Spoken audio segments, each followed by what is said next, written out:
निघाली गाडी तिथून. पहिले हलक्यात होतं दुपट, जशी मोजरीचं स्टँड ओलांडलं आणि दिवसाच्या स्टँडपर्यंत माझ्याजवळ बसलेलं होतं ते कवा उठून गेलो काही पताच नाही. दिवसाच्या स्टँडवर निघाली गाडी. गाडी गेली तळेगावच्या स्टँडवर. तळेगावच्या स्टँडवर गेल्यावर ते पाण्यावाले बोंबलत आले. मला पहिले बिस्लरी दे, मला 20 रुपये दिले. बिस्लरी घेतली, अर्धी बिस्लरी पिली. मला आता जमलं. दुपट बंद झालं. इंजन गरम झालं तर का नाही, दुपट फेकत आहे. निघाली गाडी तिथून पुढे. जशी गाडी पुढे निघाली पुढे सारवाडी आली. दुपट बंद झाला पण आवाज सुरू झाला. मग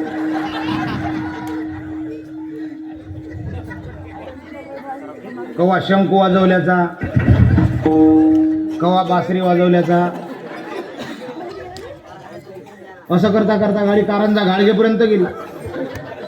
आणि कारंजा घाडगेली कोणती गाडी थांबते 10 मिनिटं. त्या ड्रायव्हर साहेबाला त्याले हात जोडे. म्हणलं साहेब रात्री घुगऱ्या खाल्ल्या, आताही घुगऱ्या खाल्ल्या.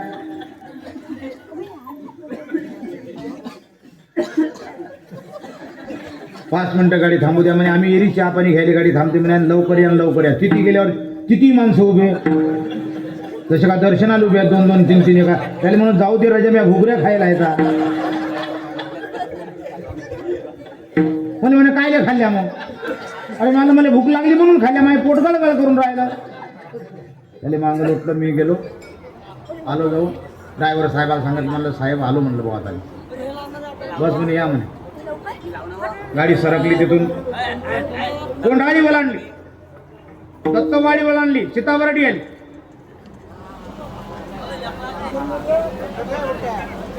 बंद करा 10 मिनिटं.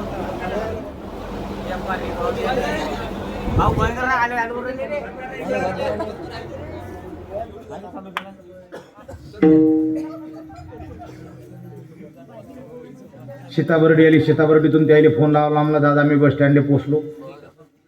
म्हणे महाराज किती माणसं. मी म्हणलं आम्ही 1.5 माणूस आहोत.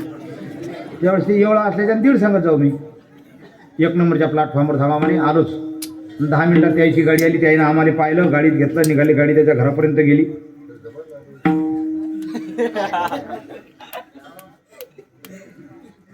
मला म्हणे महाराज बॅगा गाडीतच राहू द्या म्हणे, ते पोरं आणते या म्हणे. त्याच्या मागं गेलो. 7व्या मजल्यावर घर द्यायचं.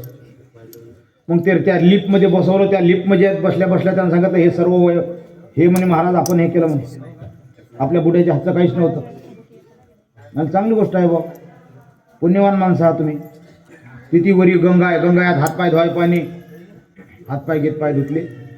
त्यांना सांगितलं हे सोफा सेट म्हणे महाराज आपल्या इकडे नव्हे. म्हणलं मग हे म्हणे सिंगापूरहून आणले. म्हणलं चांगली गोष्ट आहे. आता आपलं काम साधं. बाजीवर बसा, खाली बसा, कुठे बसा, कसंही बसा. एक तर वजन नाही जास्त. मी बसलो त्याच्या सोफा सेटवर दसकन बाजीवर बसल्यासारखा. जो बसलो म्हणसान जो त्या सोफा सेटनं मला 2-3 खेप खालीवरी केलं असं. मेलाले का म्हणलं. चहा पाणी झालं, खाली कीर्तन सुरू झालं. कीर्तन झाल्यावर भारूड होतं. मग ते 2 पोरं ताब्यात. काही लागलं म्हणे महाराज यायला विचारत जा, सांगत जा. मला आता काय लागणार आहे, कारण नाश्ता करायचा होता. मला नाश्ता करायच्या अगोदर आपण एकदा जाऊन आलेलं बरं. त्या पोराला म्हणलं भाऊ मला बाथरूम संडास दाखवून दे या म्हणे महाराज. त्याच्या मागं गेलो. बटणं दाबले त्यानं. मला जा म्हणे अशात गेलते का म्हणे कवा. म्हणलं आहे का आमच्या इकडे कुठे आहेत ना, पराठीच्या वावरात आहे, तुरीच्या वावरात आहे. तिथे तरी हवा लागते, ती हवाही लागत नाही म्हणलं. स्टाईल साधी नव्हती.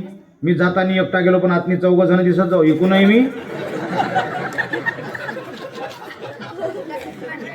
संडासही बसायचा साधा नाही, मस्त असा बसायचा संडास. दरवाजा बंद केला. तुम्हाला काय सांगा.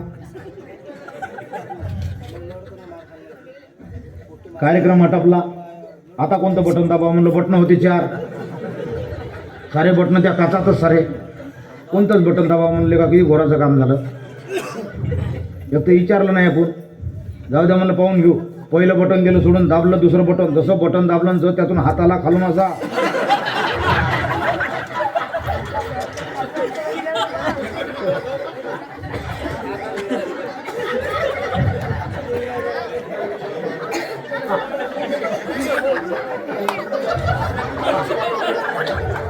अजून बाजूचं बटन दाबलं. बद पाणी. अजून बटन दाबलं, देवा म्हणलं मला कुठेही पाठवत जाय, माझ्या डबल पाठवू. म्हणून जेवढं चांगलं होईल तेवढं चांगलं करण्याचा प्रयत्न करा. एक गवळण करू आणि त्यानंतर दुसऱ्या भरोडाला आपण भांगा शेकनाथ